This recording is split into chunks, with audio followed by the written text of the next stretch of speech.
Want to make your chords sound richer and more colorful? Well, you don't need to learn a bunch of complicated theory to be able to do this. Just a few simple tricks to embellish and extend on the chords that you already know. The following is an excerpt from a live stream I did with rhythm guitar expert Mark Turco. In it, we cover some ways that you can add depth and color and expression to your playing through simple chord embellishments and chord extensions. If you can play basic open chords, you're going to be able to do these things and your playing is going to sound more pro as a result. Before we get into it, if you could like this video, I'd really appreciate it. It'll push it out into the world of YouTube.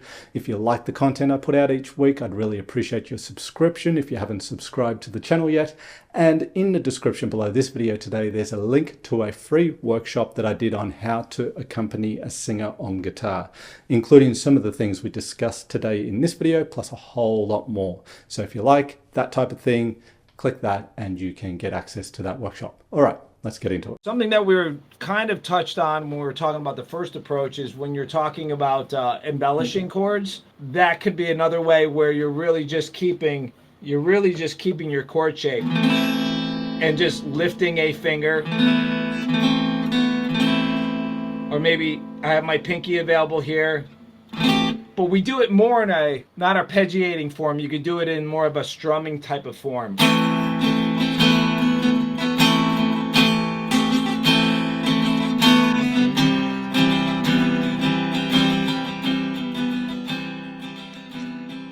So even if you're not really accurate with your right hand for arpeggiating and things like that, using a pick, or even if you're using a finger style, you could always strum these and just lift a finger off and put a finger down. The cool thing about that is you don't even really need to know what you're doing. If it sounds okay, then probably it's a correct thing. You don't need to know that I'm playing this note and when I take it off, it's going to be, now I'm going to have that note ringing. You can just put fingers down and then lift one off at a time and see if you like the way it sounds. Yeah. Like, go to a different chord and do that. So you really don't even necessarily need to know what you're doing or what key you're in or what notes are in the key, and it doesn't matter because music comes first. If it sounds good, then you could let somebody else try to explain to you why it's right or wrong, or how it bends a rule, but everybody uses it. If it sounds good to you, you could do that too. And that's a good approach. I think I always sort of use that as a way into chord embellishments and extensions, because whilst any sort of area of guitar playing can be taken to a higher level, that's quite, you can add notes by taking fingers away. You might think you're taking a note away when you do this to a C chord. You're adding a note to the C chord because you've already got a C here. This is a C. Take that C off. Now you've got a B, which is not in the chord otherwise. So by taking a finger away, you've now added a note, and it's, arguably a simpler chord to play with two fingers, not three. But then as you did, you can take them on and off, and any finger can be taken off to then hammer back on, play the open string and hammer it on within a chord. All the pull-offs and all these sorts of things you can, or pick them if you want. You don't have to play them legato. But yeah, there's some very, or yeah, as you said, adding the pinky and so forth. All those. Yeah, exactly. You don't. I have this like one page of like all open position seventh chords, major seventh, minor seventh, dominant seventh chords that I give to my students, and they look at this sheet and they go, oh, so I could see it in their eyes. I says, actually, there's shapes that you already know, and you're actually just going to be taking a finger away. And they start going into this, they're like, oh yeah. I go, they're actually easier. Sometimes you're just using less fingers, and you're taking a shape, and you're taking a finger away. I says it looks intimidating. I says, but it's actually really not that intimidating. A lot of times that's what you're doing too. You're adding a seventh in or something like that. And like I said, you don't actually need to know. I mean, you know as well as I do, music existed.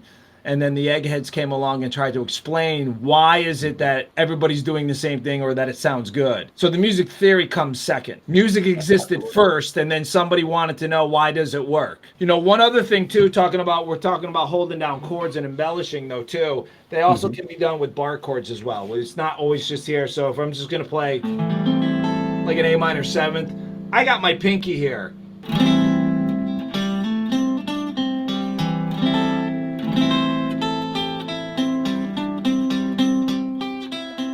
I'm just playing straight out of the pentatonic scale. Oh, well, that one wasn't, but but if you do know your the minor scale, you could add all of those extra notes in too.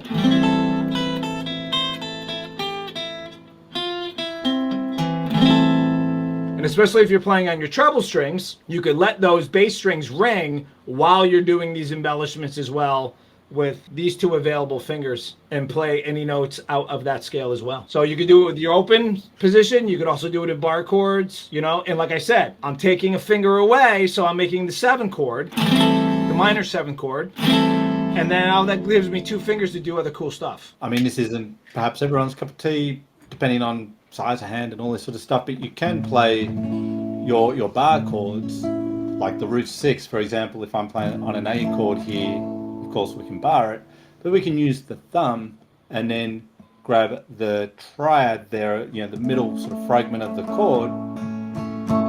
And I would often play like that. I mean, I used to play like that a bit when I was many years ago playing in a trio, and there was someone playing. I think I was on electric at the time, but on a clean sort of sound, and someone else on a 12-string strumming big chords. So I didn't want to sort of have these big shapes. I wanted to sort of reduce that sound down a little bit and only have one instance of each note, not doubling up. If I've got the full bar chord, I've got 3 A notes and I've got 2 E notes in there. If I do this, I have 2 A notes, but I only have 1 C sharp, 1 E note. So it's a bit of a less dense sound. Not better, not worse, just suitable for certain situations. But then it frees up your pinky to add embellishments on that chord. You could even branch out to grab the G sharp down here. But you can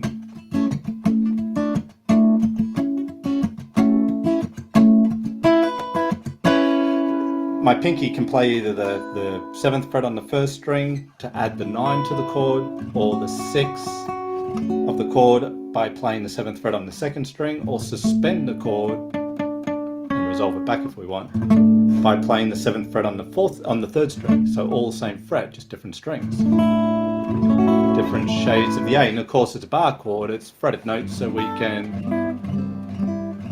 do that, and you can, you know, all the Hendrix thing and exactly, you know, all the rhythm fill stuff and all this sort of thing that you can sort of branch off from there. But it's, yeah, there's how you can sort of approach it with bar chords. All of this stuff that we're talking about, it really blurs the line between, is it melody or is it rhythm? It's actually a little bit of both. So just like you said, the Hendrix thing, a lot of songs that you're familiar with, I believe, and this is just my opinion, in the creation of these things, it wasn't this mathematical thing in which they just knew that they can add and take notes away, which one sounded good. Maybe they knew the theory behind it, but maybe they didn't. A lot of songs, maybe after the fact, it's like, oh, well, that sounds cool, why does that work? But maybe that question never even got asked. It's more of just doing and just kind of like messing about on the guitar and saying, well, that's pretty cool, that all sounds good, you know what I mean? And if they wanted to go back and try to figure it out, cool. If not, it's like, well, it works, it's fine. So I don't really know, meaning as far as popular music goes, like all the fills and stuff, like the Hendrixy kind of stuff, I don't think he sat down and just said, hey, listen, I'm going to play this chord and I think I'm going to embellish it with this note, that note, and the other note. I just think it was more intuitive because he'd done it before and knows that it sounds good. And I think it's hearing other people do it. So before him, I think it was Curtis Mayfield, I think that's kind of the guy I think who really first did that type of thing to the extent that he did, and then Hendrix sort of caught on to that and thought, sounds cool, you know, from the R&B and the Motown and all that sort of stuff. We've done a stream on that before, I believe, so you'd have one on your channel, or I certainly have videos on it too, just in terms of the rhythm fill type stuff. If you like this video, then you'll love this free workshop called Dynamic and Compelling Ways for Arranging Music to Accompany a Singer on One Guitar. In it, I teach and train effective ways to create amazing sounding arrangements for a single guitar and vocal. So whether you're someone who would like to be able to create the perfect arrangement of a song, or a singer-songwriter who would like to be able to accompany themselves on guitar, or a guitar player who would simply like to have more ways to express themselves on the instrument, then this workshop is for you. Better yet, I have an actual singer on hand throughout the workshop to demonstrate all the concepts covered so you can hear just how effective they are. Everything is put to the test. No theorizing, just practical ways to create arrangements of songs that sound amazing. Plus, you also receive a PDF booklet that complements the class, offering tools and concepts you can use as well as worksheets for your arrangements. So click the link in the description below this video and download your free video workshop, Dynamic and Compelling Ways for Arranging Music to Accompany a Singer on One Guitar. You'll have it in your inbox within minutes. Let me know in the comments what acoustic guitar topics you'd like to see covered in future videos. I read the comments, I take on board your suggestions, of which many do become future videos on the channel. So don't be shy, drop us a line. If you like this video, then hit that like button. And if you haven't already, and you do like the content I put out each week, then hit that notification bell button, or subscribe to the channel first perhaps, then hit the notification bell button and you'll get notifications every time I release a new video. This is Simon Candy from Acoustic Guitar Lessons Online.net. Thank you so much for being here and checking out this video. I always appreciate the time you take to do so, and I will look forward to seeing you in the next video.